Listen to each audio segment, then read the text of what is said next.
Hello दोस्तों, जय श्री कृष्ण, राधे राधे। तो दोस्तों, आज की कहानी है भगवान श्री जगन्नाथ मंदिर की रहस्यमयी कथा यानी कहानी।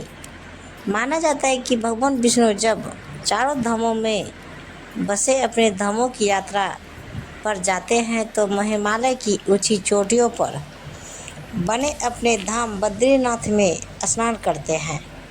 पश्चिम में गुजरात के द्वारिका में वस्त्र पहनते हैं, पुरी में भोजन करते हैं और दक्षिण में रामेश्वरम में विश्राम करते हैं। द्वापर के बाद भगवान कृष्ण पुरी में निवास करने लगे और बन गए जग के नाथ अर्थात जगन्नाथ। पुरी का जगन्नाथ धाम चार धामों में से एक है। यहाँ भगवान जगन्नाथ बड़े भाई बलभद्र और बहन सुभद्रा के साथ विराजते हैं। हिंदुओं की प्राचीन और पवित्र 7 नगरियों में पुरी उड़ीसा राज्य के समुद्री तट पर बसा है। जगन्नाथ मंदिर विष्णु के 8वें अवतार श्री कृष्ण को समर्पित है। भारत के पूर्व में बंगाल की खाड़ी की पूर्वी छोर पर बसी पवित्र नगरी पुरी उड़ीसा की राजधानी भुवनेश्वर से थोड़ी दूरी पर है। आज का उड़ीसा प्राचीन काल में उत्तर प्रदेश के नाम से जाना जाता है। यहाँ देश की समृद्ध बंदरगाहें थी, जहाँ जावा, सुमात्रा, इंडोनेशिया, थाईलैंड और अन्य कई देशों का इन्हीं बंदरगाह के रास्ते से व्यापार होता था। पुराणों में इसे धरती का वैकुंठ कहा गया है। यह भगवान विष्णु के 4 धामों में से एक है। इसे श्री क्षेत्र, श्री पुरुषोत्तम क्षेत्र, शाक क्षेत्र, नीलाचल, नीलगिरी और श्री जगन्नाथ पुरी भी कहते हैं। यहाँ लक्ष्मीपति विष्णु ने तरह तरह की लीलाएं की थी। ब्रह्मा और स्कंद पुराण के अनुसार यहाँ भगवान विष्णु पुरुषोत्तम नीलमाधव के रूप में अवतरित हुए और सबर जनजाति के परम पूज्य देवता बन गए। सबर जनजाति के देवता होने के कारण यहाँ भगवान जगन्नाथ का रूप कबीलाई देवताओं की तरह है। पहले कबीले के लोग अपने देवताओं को मूर्तियों को काष्ठ बनाते थे। जगन्नाथ मंदिर में सबर जनजाति के पुजारियों के अलावा ब्राह्मण पुजारी भी है।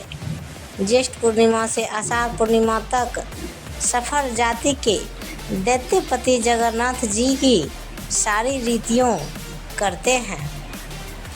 पुराण के अनुसार नीलगिरी में पुरुषोत्तम हरि की पूजा की जाती है। पुरुषोत्तम हरि को यहाँ भगवान राम का रूप माना गया है। सबसे प्राचीन मत्स्य पुराण में लिखा है कि पुरुषोत्तम क्षेत्र की देवी विमला है और यहाँ उनकी पूजा होती है। रामायण के उत्तराखंड के अनुसार भगवान राम ने रावण के भाई विभीषण को अपने इक्ष्वाकुस वंश के कुल देवता भगवान जगन्नाथ की आराधना करने को कहा। आज भी पुरी के श्री मंदिर में विभीषण वृंदापना की परंपरा कायम है। स्कंद पुराण में पुरी धाम का भौगोलिक वर्णन मिलता है। स्कंद पुराण के अनुसार पुरी एक दक्षिणावर्ती संघ की तरह है और यह 5 कोस यानी 16 किलोमीटर क्षेत्र में फैला है। माना जाता है कि इसका लगभग 2 कोस क्षेत्र बंगाल की खाड़ी में डूब चुका है। इसका उद्धार है कि समुद्र की सुनहरी रेत जिसे महादधि का पवित्र जल धोता रहता है। सिर वाला क्षेत्र पश्चिम दिशा में है, जिसकी रक्षा महादेव करते हैं। शंख के दूसरे घेरे में शिव का दूसरा रूप ब्रह्मा कपाल मोचन विराजमान है। माना जाता है कि भगवान ब्रह्मा का एक सिर महादेव की हथेली से चिपक गया था और यह और वह यही आकर गिरा था। तभी से यहाँ पर महादेव की ब्रह्मा रूप में पूजा करते हैं। शंख के तीसरे वृत्त में माँ विमला और नाभि स्थल में भगवान जगन्नाथ रथ सिंहासन पर विराजमान है। मंदिर का इतिहास।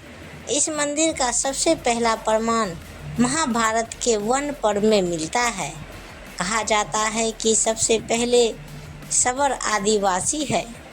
विश्ववसु ने नील माधव के रूप में इनकी पूजा की थी। आज भी पुरी के मंदिरों में कई सेवक हैं जिन्हें देतापति के नाम से जाना जाता है। राजा इंद्रयुम्न ने बनवाया था यह मंदिर। राजा इंद्रयुम्न मालवा का राजा था जिनके पिता का नाम भारत और माता सुमति थी। राजा इंद्रद्युम्न को सपने में हुए थे जगन्नाथ के दर्शन। कई ग्रंथों में राजा इंद्रयुम्न और उनके यज्ञ के बारे में विस्तार से लिखा है और विस्तार से आप दोस्तों को बताते हैं। उन्होंने यहाँ कई विशाल यज्ञ किए और कई सरोवर बनवाए। एक रात भगवान विष्णु ने उनको सपने में दर्शन दिए और कहा, नीलाचल पर्वत की एक गुफा में मेरी एक मूर्ति है, उसे नील माधव कहते हैं। तुम एक मंदिर बनवाकर उसमें मेरी यहाँ मूर्ति स्थापित कर दो। राजा ने अपने सेवकों को नीलाचल पर्वत की खोज में भेजा। उसमें से एक था ब्राह्मण विद्यापति।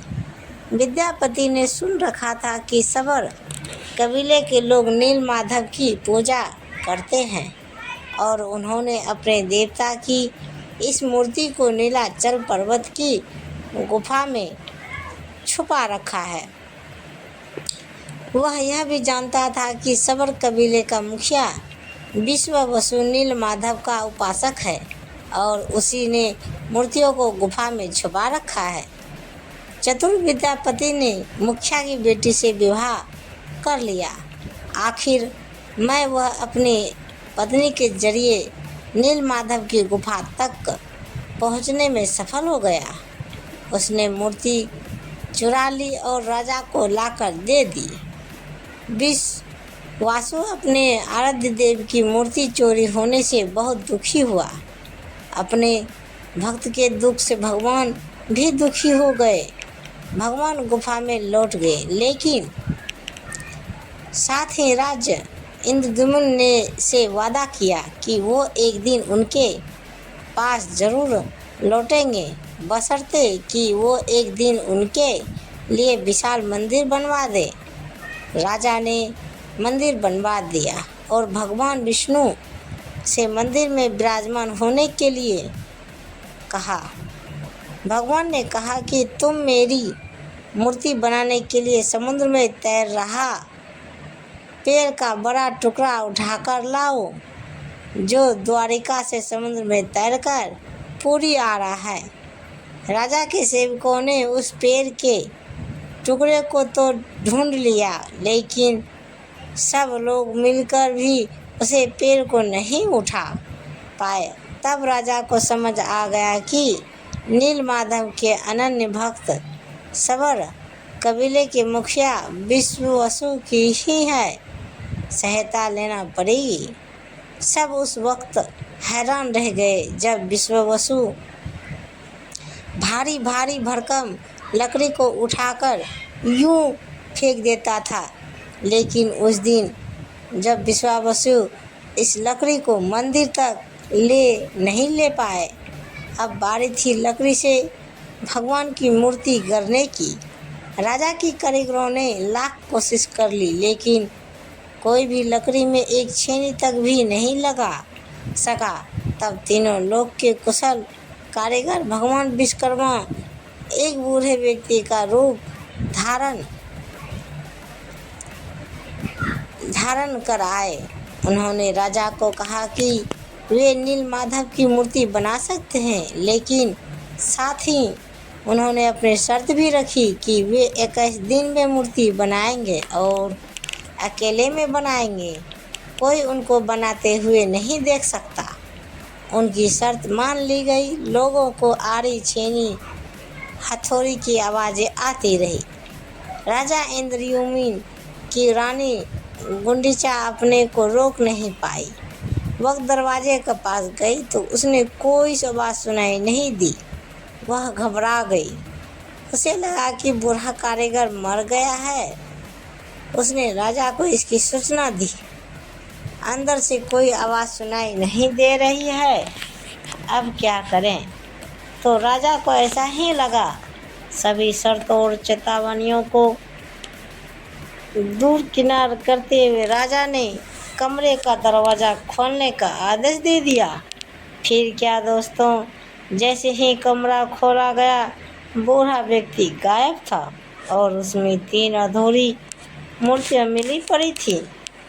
भगवान नीलमाधव और उनके भाई के छोटे छोटे हाथ बने थे, लेकिन उनकी टांगें नहीं, जबकि सुभद्रा के हाथ पांव बनाए ही नहीं गए थे।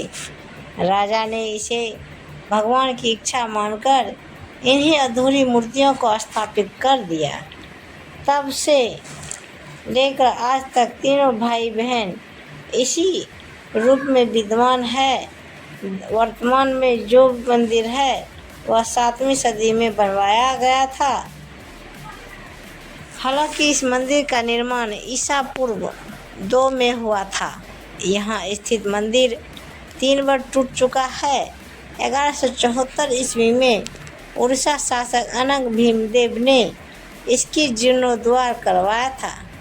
मुख्य मंदिर के आसपास लगभग 30 मंदिर, छोटे बड़े मंदिर स्थापित है। तो दोस्तों, कहानी यहीं समाप्त होती है। तो प्रेम से बोलिए जय जगन्नाथ भगवान की जय। कमेंट बॉक्स में ज़रूर लिखें। मैं हमेशा कोशिश करती रहूँगी आपको मेरी कहानी पसंद आए। दोस्तों, मुझे आप सभी के साथ की ज़रूरत और साथ रहेगी। मुझे सब्सक्राइब करें और अपनी राय अवश्य दें। आपकी दोस्तों, ये ज्ञानवर्धक शिक्षाप्रद कहानी आपको कैसी लगी, नीचे कमेंट बॉक्स में हमें ज़रूर बताइएगा। और कहानी को पूरा सुनने के लिए दोस्तों शुक्रिया। तो प्रेम से बोले जय माता दी, हर हर महादेव। तो दोस्तों, अभी तक जो भी हमारे चैनल को सब्सक्राइब नहीं किए हैं, हमारे चैनल को फटाफट जाके सब्सक्राइब करें और वीडियो को लाइक ज़रूर करें, ताकि आपको सबसे वीडियो पहले मिले। तो दोस्तों, मिलते हैं अगले वीडियो के साथ। तब तक बाय बाय दोस्तों, जय हिंद।